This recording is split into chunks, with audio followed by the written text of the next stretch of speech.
Hello, everybody, and thank you for joining me today on the Way Home Washington's podcast, Ending Youth Homelessness. My name is Deontay Cruz. I'm the Communications Engagement Coordinator with Away Home Washington, and I am excited for you all to be joining me during Pride Month. We have a very special guest today with us.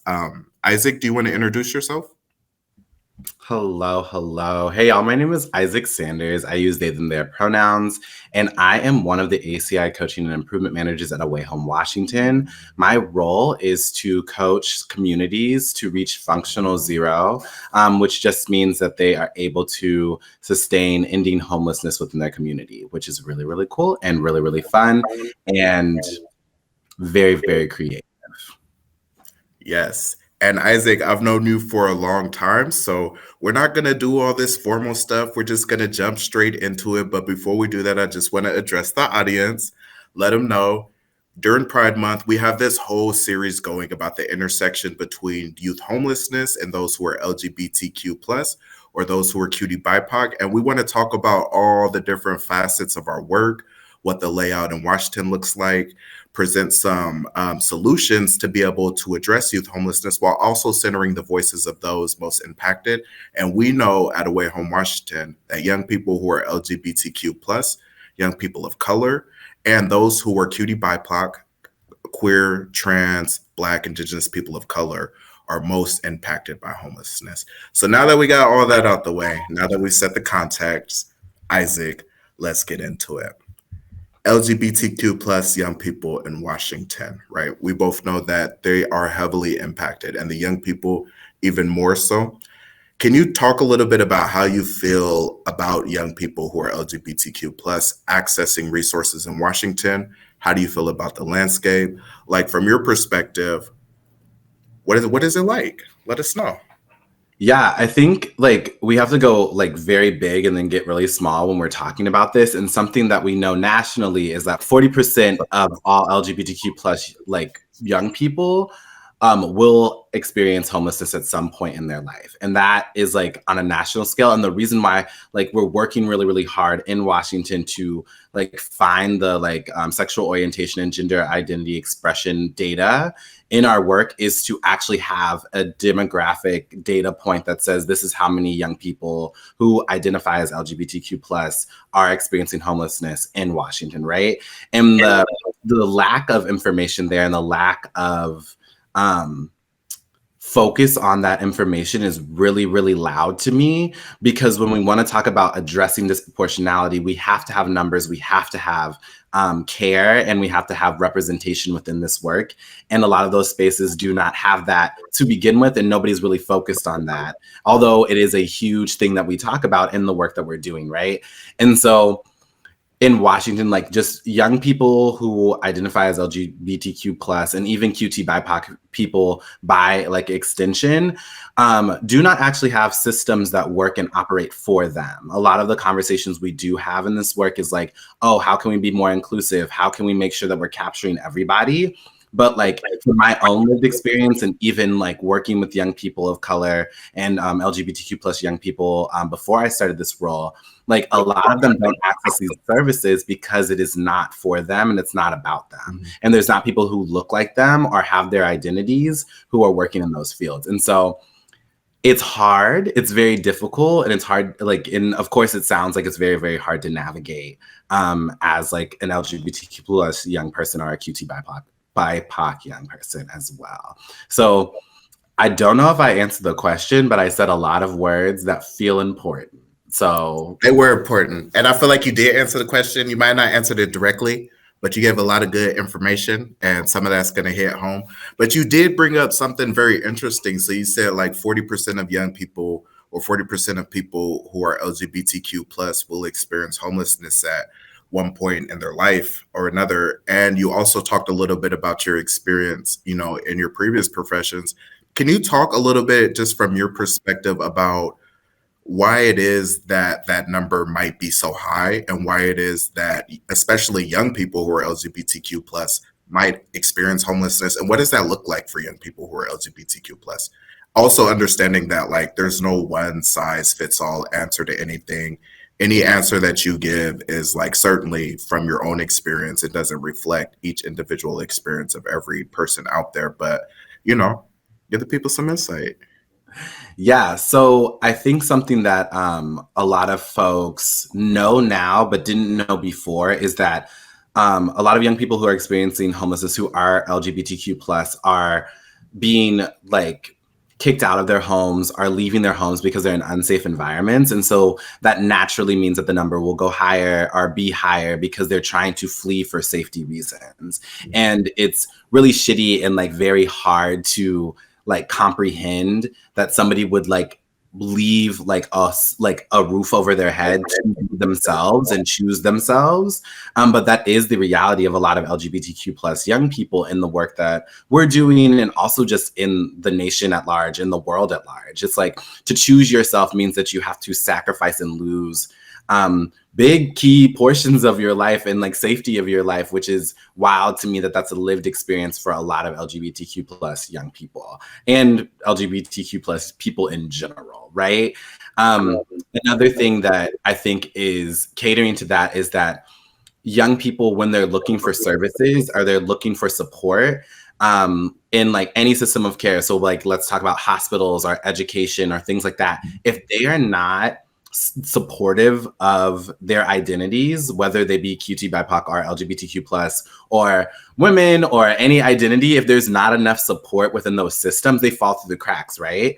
And them falling through the cracks will exacerbate the issues at home. It'll exacerbate the issues within themselves and understanding themselves. And so there's this equity problem that is happening for LGBTQ plus people in our society.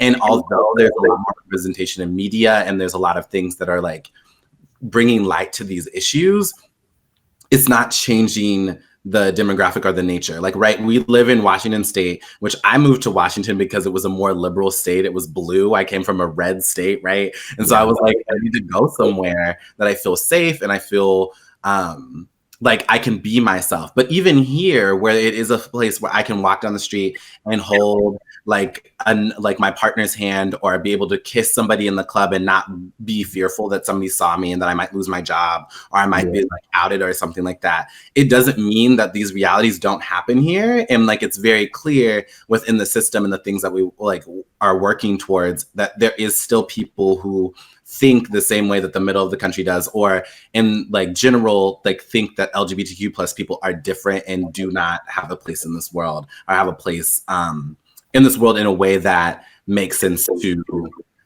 the way our system operates. Because I think like at the end of the day, when we are talking about these things, like there is a lot of individual and interpersonal issues, but it comes from the things that we're fed and taught, which is like the larger system at hand, which is the bigger issue and something that we can actually manipulate and control to make it more safe for people, which is something I want people to take away most from that like blurb of information I just dropped, that we have an ability to change these things by educating, by giving people the platforms that they need to have these conversations, and so far and so forth, or whatever the words are next.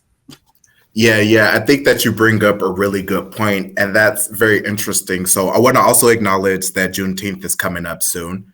And so, hey, shout out to all the African American people who are out there working hard. We see you, we appreciate you. Let your melanin shine. Y'all are all beautiful people. And specifically, shout out to the QTBIPOC young folks and the QTBIPOC people who are out there doing the work, working in community. You know, one of the things that Juneteenth is a stark reminder of for me is that people of color and those who are marginalized and those who kind of sit in between these gray areas, you know, where systems exist, oftentimes languish in systems and are most impacted by the way that the system makes changes. And so I want to acknowledge that and acknowledge what you're saying. And I also want to acknowledge another point is that you said that there's work to be done to begin to sort of improve systems of care. And one of the systems that we work in is the youth and young adult homelessness system. So I want to be able to sort of pivot a little bit and talk about that. Okay. Cool. So can you talk a little bit about sort of, you know, you mentioned that you're an ACI coach and that you're working with communities. Can you talk a little bit about what that work looks like on the ground for people who might not be as familiar with your work as I am? Yeah, so as an HCI coach, I work with individual communities, and we have like a staff person or somebody in the community who's a coordinator who helps coordinate the community and bring all the key players together to have these conversations about how they're going to actually end youth and young adult homelessness in their community. And so the process looks like the first steps are like getting quality data, getting data that's reliable and real time, so that you can know at any given point who is on the list, like by name, who is on your list of people or young people experiencing homelessness. And then from there, once that list is like good to go and there's data quality around that, we have to start figuring out ways to like make that like number go down. And so by tweaking and testing different parts of the system and then scaling the things up that work, essentially the way that the like math works is that you will get to a point where you reach functional zero, which basically encapsulates the fact that like not everybody is going to like just eradicate homelessness. Like bad things happen to people. It's a natural thing that happens in this world. But if you have a system where there is enough beds for people to go to be sheltered, and then have enough resources that can get people housed, then from month to month, there will be no people experiencing homelessness, because by the time they come in, they'll leave in the next 30 days or in shorter than that. So it's really important that we like work with these communities to like reduce these numbers in that way, and understand that like it's not a it's a continuous project. It's something that they're going to be working on in their community for the rest of time. But if we make a system that is efficient and effective in ending homelessness and like housing folks, then we don't have to worry about chronic homelessness or people being on the streets or sleeping on the streets in general, or people disappearing as that happens across the nation as well. Yeah, no, for sure. And I think, improving the system's efficiency, maintenance is a lot easier and a lot less costly than like having to fix something or rebuild something new, right? So Exactly. like improving the system is going to go a long way for young people. Specifically though, for LGBTQ plus young people, are you guys talking about disproportionality in your coaching conversations when you're in the community? Yeah, so it is something that that is actually a part of our definition of functional zero, which is not true for everybody's definition of functional zero and initiatives that work and do the kind of work that we do. Because we found it important to call out disproportionality, and understanding that even if we do reach functional zero, if there's only Black and brown young people on the list, or if there's only LGBTQ plus young people who are still like experiencing homelessness at a disproportionate rate, then we really haven't solved the issue, right? Like the problem still is exacerbated in a very loud sense that like the system is not built for QTBIPOC young people, for LGBTQ plus young people, for BIPOC individuals. Like it's just not operating in a sense that is like racially equitable or like based in LGBTQ justice. So we work really, really hard to have conversations about, are you doing tests that impact BIPOC individuals? Are we doing tests that are impacting LGBTQ plus young people? Do we have LGBTQ plus young people on the YAB so they can inform this work from their lived experience, so we know how to support future LGBTQ plus young people going up in the system? Like at every point in this work, there has to be people with lived experience who hold these identities so they can inform the way that we do this work. And that doesn't just mean like young people like who have lived experience, but like staff members who have these identities, or directors who have these identities, or legislators who have these identities, because like having people who actually know you and know your experiences be able to talk to that, especially in positions of power, really shake up and shift the game. And I think that's something that like I hold very near and dear to my heart, is like as somebody who have experienced homelessness, not like kind of due to my identities in like a lot of different ways. That is really important to me, to see people in power actually talk about it, and have people in power who have the same identities as me talk about like, this is why we need to care for these young people, because empathy is extremely important in this work. And if we don't have empathy for everyone, we're not going to create a system that's actually helping everyone. Yeah. Well, I also think that it's, really important too for young people to be able to see sort of people who are in the field, where they're getting services. It's important for them to see people that look like them. And so for me personally, like I love working with young folks of color. I love working with LGBTQ plus young folks. I love working with QTBIPOC young folks. I love working with young folks who have lived experience both in foster care and homelessness because it is that level of familiarity that makes me feel like I'm connected to them in a different kind of way, which is really, really nice. Can you talk a little bit more about how you all are centering the voices of those who are LGBTQ plus in some of this change work, and maybe like a positive change that has come out as a result of that?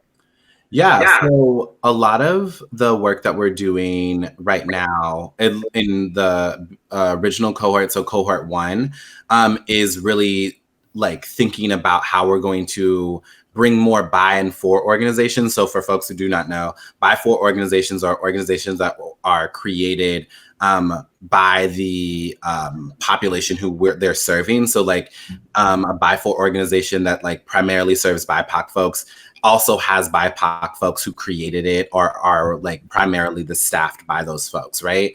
And so the same thing for LGBTQ plus folks. If there's like a center that's serving LGBTQ plus folks, that agency also has a lot of queer folks who are working within it in like whatever way that like makes sense. So we've been talking a lot about engaging by for organizations and engaging them in the sense of bringing them to the table, not because they need our resources or they need support from the core team or the people who have a lot of power within the county, but it is like they're the ones who are going to teach folks like what are the things you're doing that work for your community that is not happening on a gradual scale. Like what is the things that you do different because you might not be funded by the same sources or you're not you don't have the same access to sources or resources as everybody else does. So you have to get creative. You have to be on the ground doing a lot of grassroots work. And so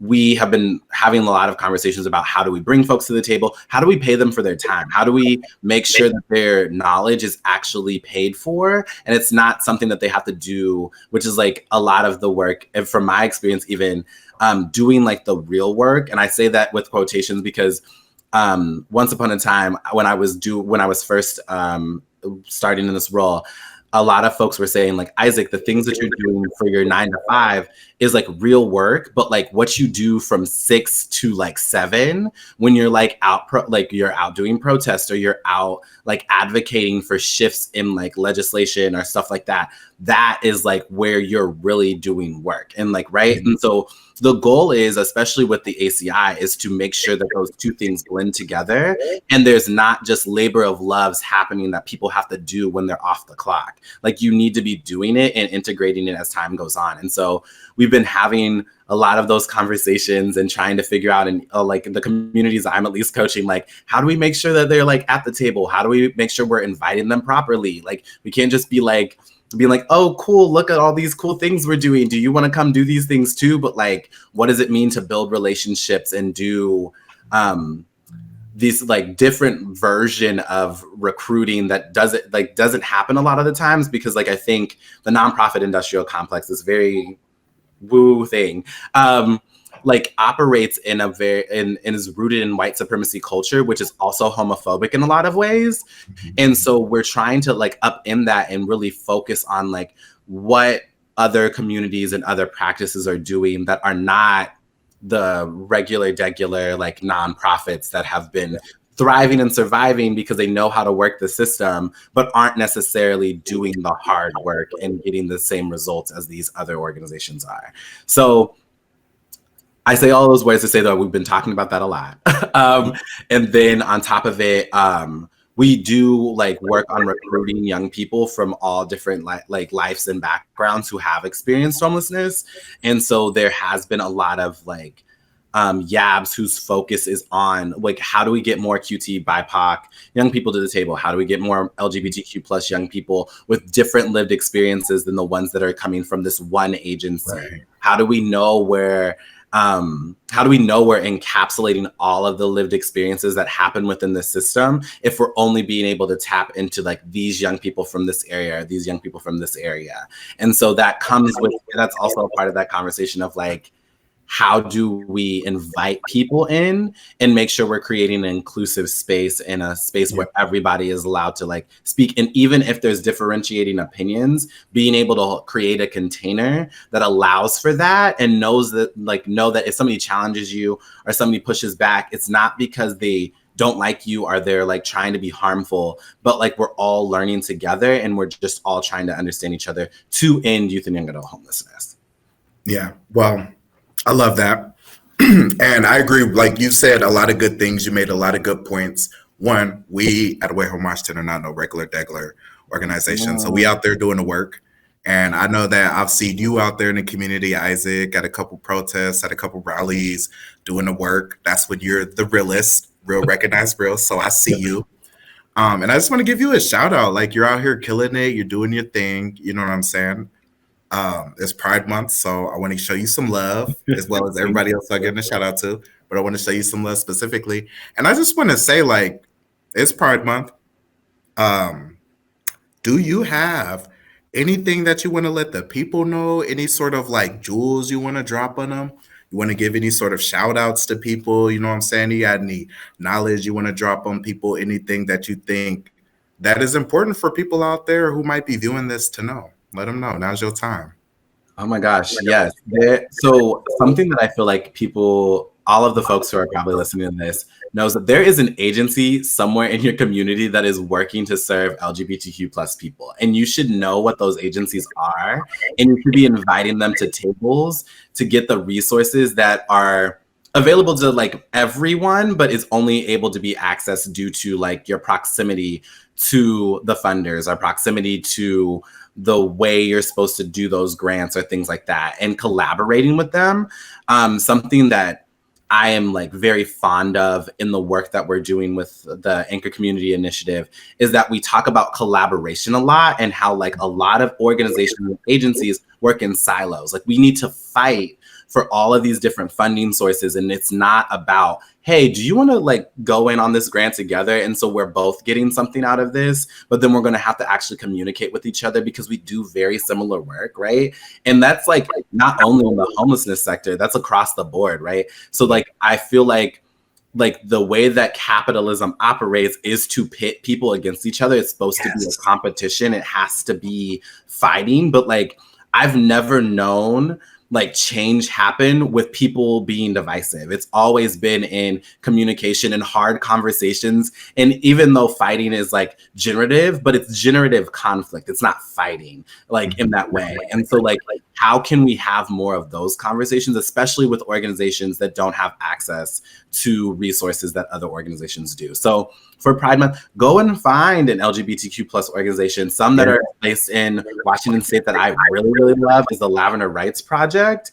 They do a lot of services for LGBTQ plus folks, and actually like house the Black Trans Task Force, which is doing all of these initiative work to create housing for like Black, trans, and non-binary individuals in the state of Washington. And I mean like across the state of Washington.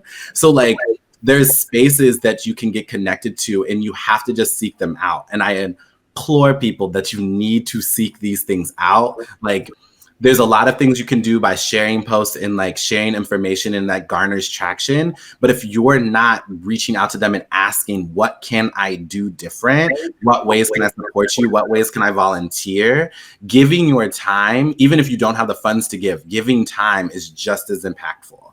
And especially during Pride Month, I like to say this sometimes to folks when they're like, oh, Isaac, what's it like being like queer? What's it like to be gay? I'm like, I'm not gay as in like a pride march. I'm queer as in like throwing the first brick at Stonewall.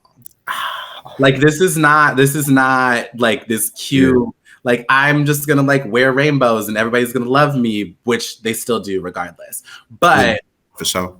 That's just on period. But like, it's more about like, what impact am I having being a Black queer person? Like, what does it look like for me actually like building a foundation that my people can come up on, and other people who aren't my people can also stand on. Like, we talk about targeted universalism a lot, and it's like, if we're targeting Black trans women who are like vilified and harmed in our like society, like there has been numerous Black trans women who have died this year and have like increasingly died as time has gone on, and we do talk about it at Away Home Washington, but it's not like necessarily talked about everywhere.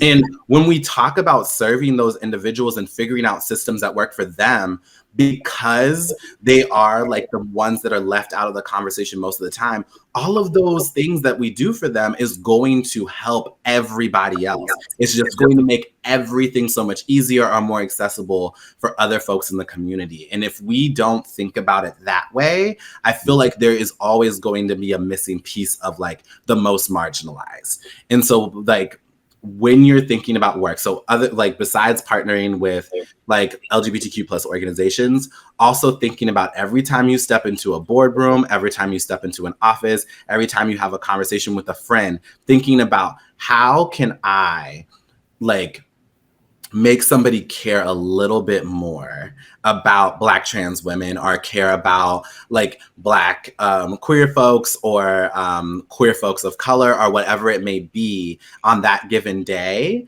Because if we're not having a conversation and you're not having conversation with your people, then like there's only so much we can do, right? And there has to be constant conversation. There has to be humanizing all of these people in a lot of different ways. And that definitely goes for folks who are experiencing homelessness, wrapping it all the way back around, because that is that's the thing. If like we don't see people as human, we're never actually going to create systems or do things that are going to actually like change and make things better.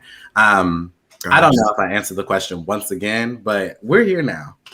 No, you answered it for sure. And actually, you know, I said that was the last thing, but you know, I gotta say one more thing. Like what you're saying is ringing so true to me, especially about being able to sort of humanize the individuals who we're serving, to be able to allow people to see that everybody at their basic function is really just human, and that's what we have to zone in on. And you know, I brought up Juneteenth. Like Juneteenth is right around the corner for us. And, you know, so I wanted to give that shout out to acknowledge that, like, you know, there are those who are Black and who are LGBTQ plus at this very interesting intersection. And we know that it's hard for young folks who are African American or Black.